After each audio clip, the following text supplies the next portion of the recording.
Hi guys, and welcome to this other video. So I hope you guys are doing great. So today in our series of video dedicated for FortiGate HA cluster, today we are going to continue with our activities.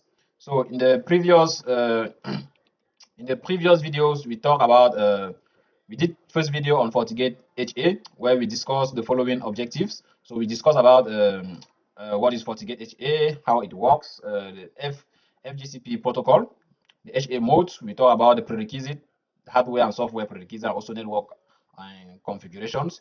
We talk also about interfaces. So we talk about monitored interfaces and heartbeat interfaces.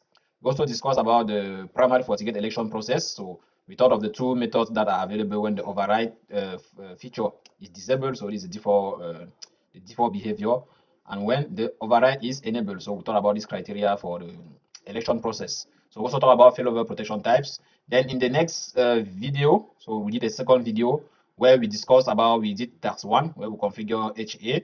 So we configure two FortiGate devices in active passive mode. We did the following subtasks, and we also go on task 2 where we did some simulation of failover. So we could disconnect some interfaces, change priority. We check to see if settings are maintained from one FortiGate to the other, and we also check how to force failover. Then we go on task 3 where we talk about management interfaces. So the links to the two videos are on the description of this one. So today in this video we are going to jump on task 4 where we are going to talk about we'll do task 4, task 5, and task 6.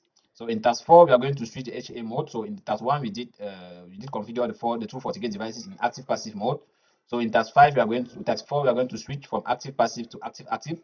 So here in active active we'll see how load balancing works and how the traffic is being shared between the participating FortiGate devices, and we'll also check the system usage statistics. So in task 5 we are going to talk about enabling override. So override feature, when, as we said, when it is enabled or disabled, it have the primary FortiGate election process is being impacted when the override feature is enabled or disabled. So we'll discuss about this in task 5 and see how the election process works. Then we'll finish with task 6 where we need to add a third FortiGate in our HA cluster. We'll see how to add the third FortiGate to our cluster. We'll see how the election process works through the command line, and we'll also simulate some different types of failover. So for the task 3, so I've also prepared some slides here where I'm going to explain to you how, when adding a third FortiGate device to a HA cluster, what it implies and what are the new elements that we need to take in consideration when adding a third FortiGate device. So guys, without wasting time, let's jump directly to our FortiGate to start with task 4. Here, so I'll begin with FortiGate A. So from here, I'll just go under settings, HA. So ideally, before you do, as you can see, actually, as I said, we are actually in active passive mode. So you see primary is getting 26 session, while the secondary is having 4. Like FortiGate A, FortiGate B is like managing a huge part of all the traffic. So I was saying, before you do any change on your FortiGate device, any major change on your FortiGate device, it's always recommended to perform a backup, right? Perform backup of the configuration. So performing the backup, you just go here under admin or the account that is connected. Then you go here under configuration. Then from here, you just click backup. So from here, you perform the backup. So I'll perform the backup. Then now what I'm going to do, I'll go under HA. So from here, FortiGate A, what I'm going to do, I'll hit edit. So from here, what I'm going to do here is I'm switching this mode now from active passive. I will select active active. So here I'll go with active active. I'll hit OK. Then now I'll connect again on FortiGate B this time.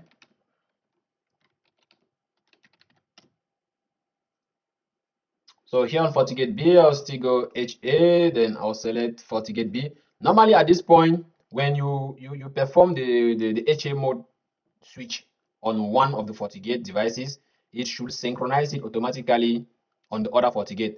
So normally, before connecting to FortiGate, before going on edit, I guess normally this should be already synced. The HA mode should be already synced on FortiGate B. So let's click on edit and watch it together. So edit, as I said. So here, from here, you see it's already synced to active active. Okay. So what we can also check from here now is we'll go under in the CLI. So we still use this command to check the HA the HA status. So get system HA status. So here I'll just hit get system HA status. Okay, so from here what I have as information, which one was the primary and why it was it the primary, and you can see that the HA mode here now is active. So we're actually in active. And here if you go just below, you will see that system statistic or system usage statistics. You will see now that this primary FortiGate is actually managing 38 sessions. This other one is managing 5 sessions. But what is interesting in this is that regarding memory, we are actually on 42 here and 43 here. So about memory, they are likely using the same, they are like using the nearly the same amount of resources, right? So this is why when you are in active, the sessions or the load is nearly equally shared between the devices that are taking part to the HA, to the cluster, to the high availability cluster. So that's it for HA. And another thing that I wanted to present here was enabling load balancing on the primary. So pay attention that by default, when you are enabling FortiGate devices in high availability active mode, most of the time the only sessions that are being shared or which are forwarded from the primary to the secondary are sessions that are related to SSL and SSH traffic. So when there is inspection, any traffic that require inspection, those are the type of traffic that the primary will usually share with the secondary. So in your environment, most of the time, if you are not dealing with inspection or SSL or deep inspection traffic, most of the time the request or the sessions will not be the primary will not share other simple request type with the secondary. So most of the time, the primary will still take in charge most of the traffic or most of the sessions. So if you want to share or to equally share, most of it will not be equal, right? But if you want to make sure you are sharing the sessions between the two FortiGates, at that moment you need to enable load balancing on the primary. So to enable load balancing on the primary, this is the command that we're going to use here. This is it, enabling load balancing. So we just connect on the primary, then you will launch this this command line, set load balance all enable. So let's jump here. Then we go on CLI. So from here, what we are going to do, config system. Okay, config system HA. So here we are going to set load balance all. So now you just hit enable and you hit enter. So that's it. So load balance all means all the sessions that we are getting, the sessions that you are getting on the FortiGate, on the primary FortiGate, those sessions will be load balanced on all the other FortiGate devices that are taking part to the HA. So normally, if I refresh here, so in few minutes, you will start to see that some traffic, or we are getting more and more traffic now on the secondary. So if I jump, for example, on our webcam here, just to create some traffic, so I'll just try to connect here and make sure I'm creating just some traffic so that the FortiGate devices will load balance this. So I'll just show you the result after a few seconds. Okay, so I make sure I'm just creating some traffic here. So normally here after a few seconds we should see.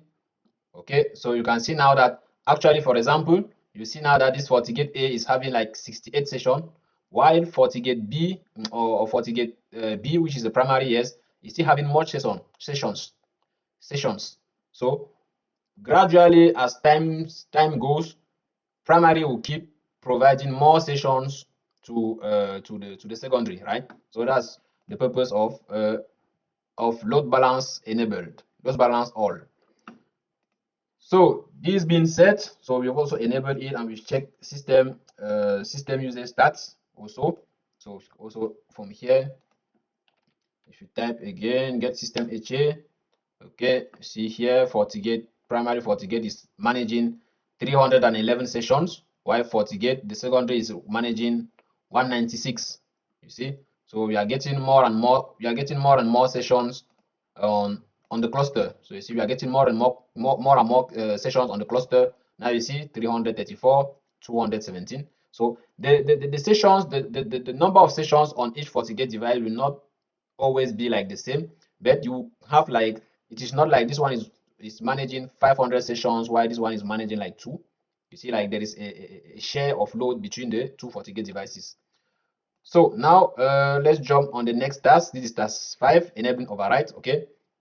So as I explained in the previous video where we're explaining the election process. So we talk about override, either it being disabled, how the election process goes when override is disabled. That's the default behavior. And we also talk about the election process when the override is enabled. So we say when the override is enabled, the priority comes before the HA. Why? When the override is disabled, and this is the default behavior, HA uptime comes before priority. So let's jump on our FortiGate to enable override. So as I said, the override enablement is done through a CLI. So this is the command here that we use if you want to enable override on the FortiGate device. Go in config of the HA, then you set override to enable.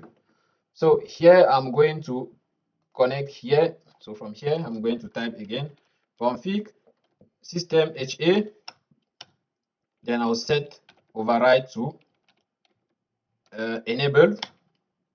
Okay, and so I'm going to connect also on this other FortiGate device.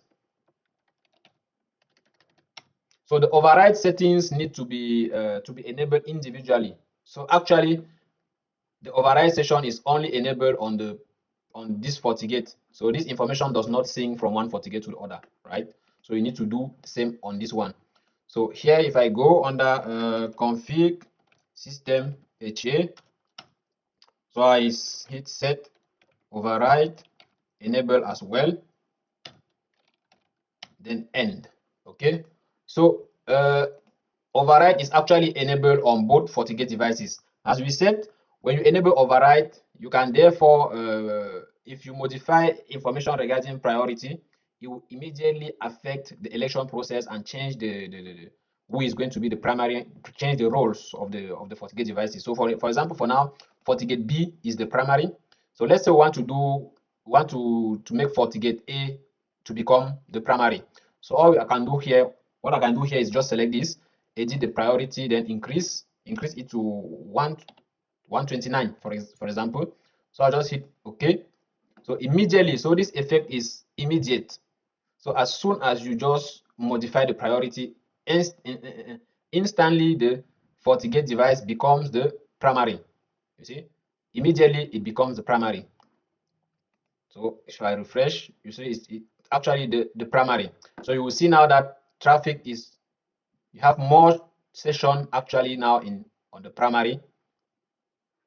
Why a few seconds ago all the sessions were carried by this other FortiGate, which is actually the secondary, right? So we can do again the same. Like if you want to double check again, if you want to, for any reason, let's say at a point you decide, okay, we want the FortiGate B to become the primary again. All you need to do, you just hit edit. So from here I can put like 130.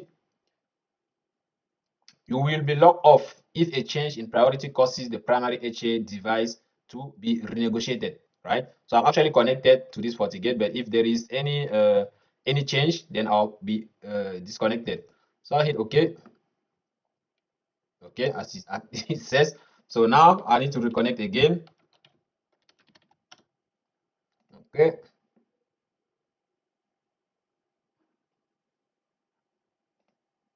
System HA. So you see now that from here again, FortiGate B is the primary again. You see, FortiGate B is actually the primary again because the priority is greater than that of FortiGate A.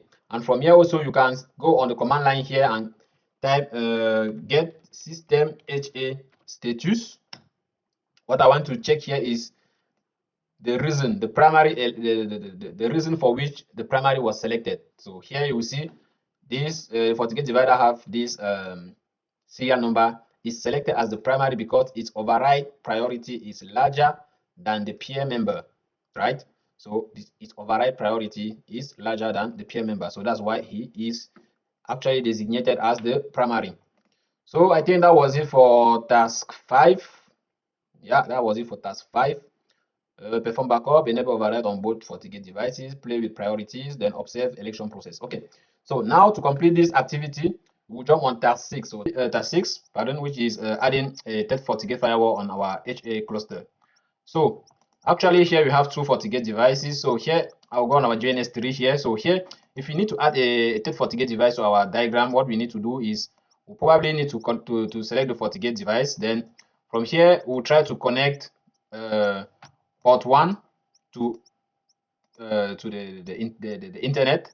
Then port 2, we are going to connect port 2 to our local network. So the issue that we are going to have here is, remember here for each of the 2 FortiGate devices that are already in the HA cluster, we are actually using port 2 and port 3 and port 4 of each of those FortiGate devices to do heartbeat links. So the issue that we are going to have here is, if you go here and select port 2 and port 3 and 4 here, those ports are no more available on on FortiGate B and FortiGate A.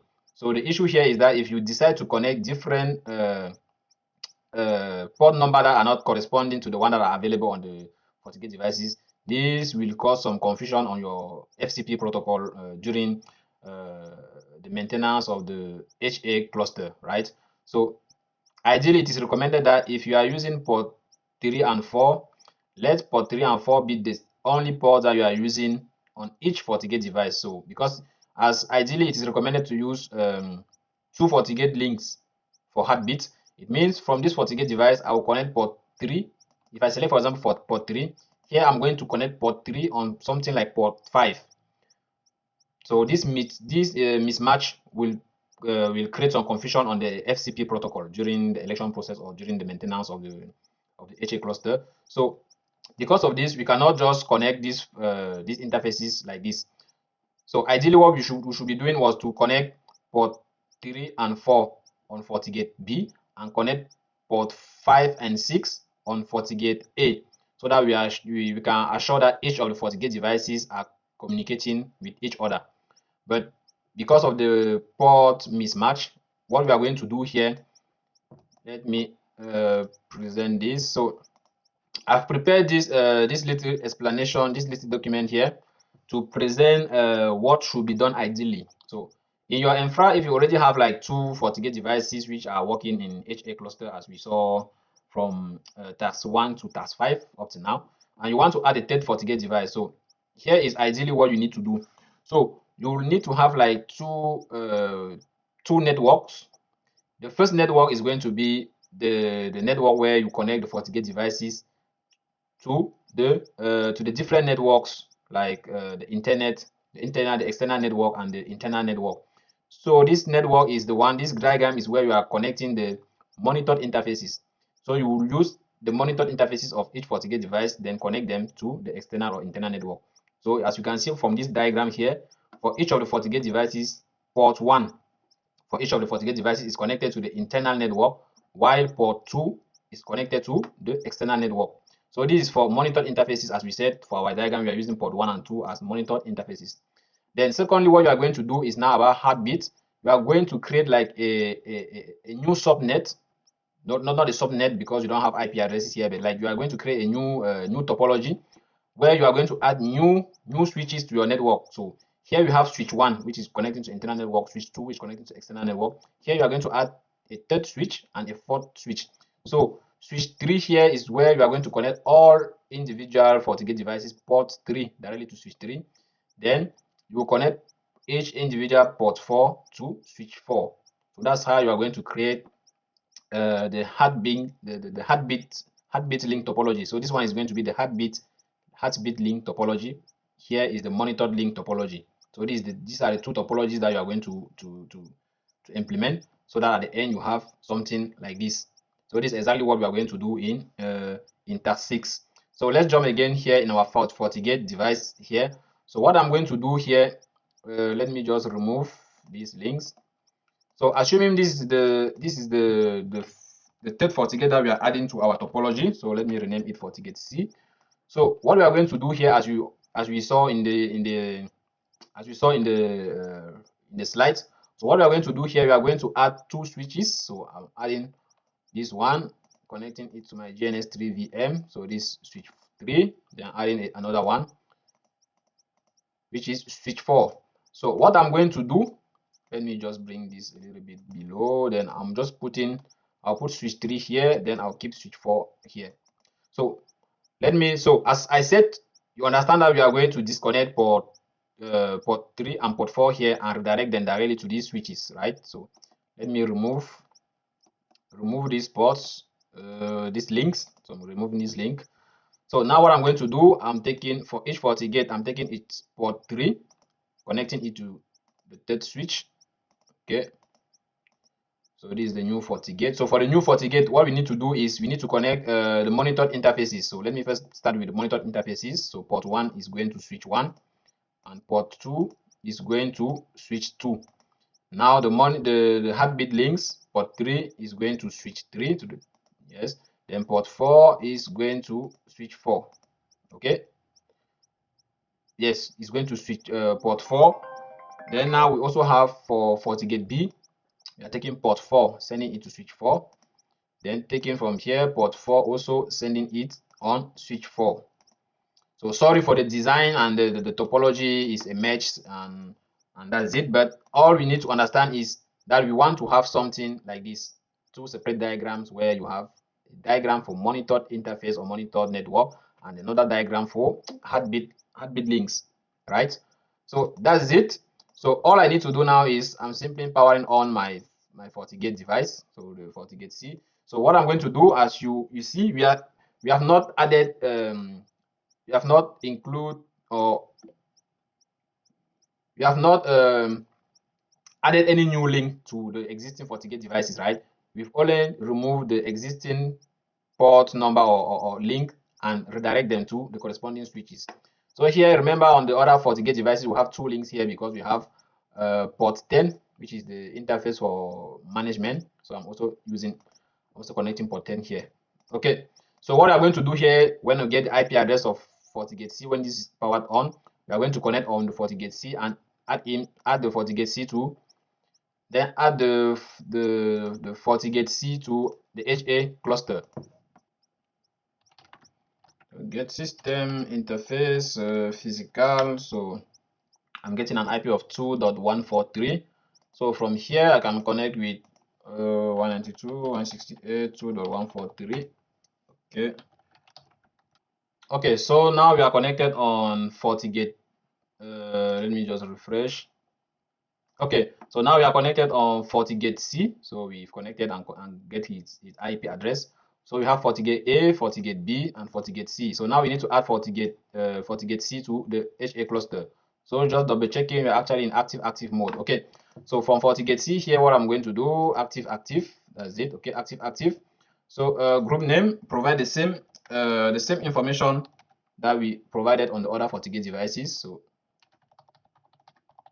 same password, session pickup. So here the same info, monitored interfaces 1 and 2, heartbeat interfaces 3 and 4, port 1, I think priority here we included, so that port 3 should be considered as the let's go management interface reservation here. So interface is also port 10. So all we need to do now is hit OK.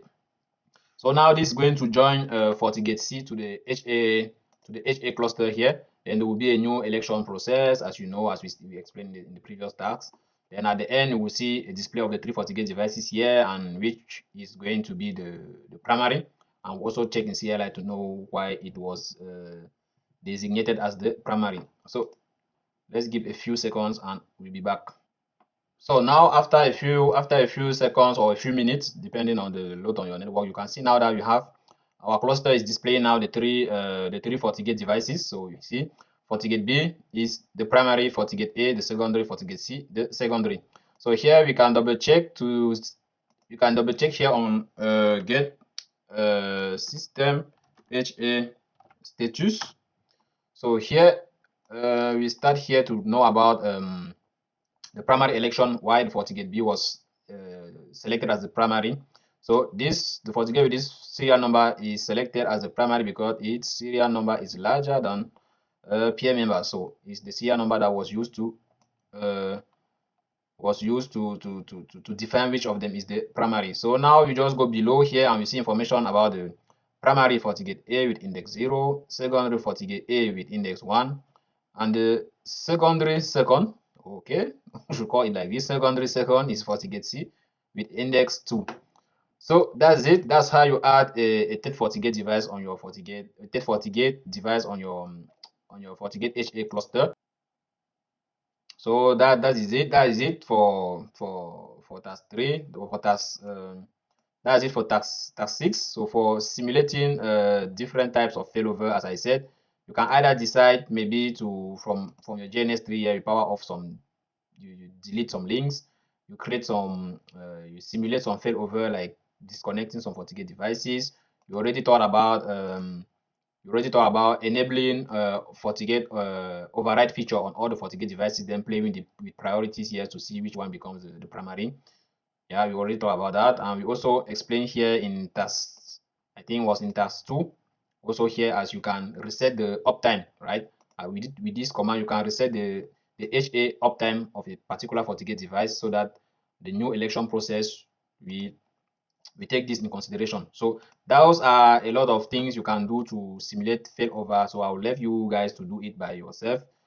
I don't want to drag the video to be too long. So guys, that's it. All you need to understand, what I wanted us to understand here is that adding a third FortiGate device, you have, as you can see from here, you will see that traffic or sessions are being shared now on the 3 FortiGate devices, you see. So when you add a third FortiGate device and you make sure you are adding the FortiGate, when the FortiGate devices are in active mode, that is where adding a third FortiGate device makes more sense, right? Because when you add the third FortiGate device, if you are in active passive mode, it means that you are just adding a third FortiGate device to come and stay in a passive mode. Like you are going to have like 2 FortiGate devices that are in passive mode, waiting for the primary to fail before one of them. So it's not interesting to add a third FortiGate device if you are going to leave all to stay in active passive mode.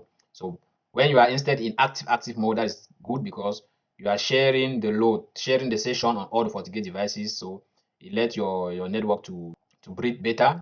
Your users' traffic will also be well managed and quickly managed by your FortiGate HA cluster. So that's how you do with that FortiGate device. So apart from sharing the traffic to the 3 FortiGate devices, from here now you also understand that if you need to add, for example, a fourth or a fifth FortiGate device, as far as your switches have enough interfaces available, you can add as much FortiGate devices as possible to your FortiGate HA cluster, so that the traffic can be shared among all the devices that are actually on your FortiGate cluster, right? Yeah, so you just share the traffic with all the devices.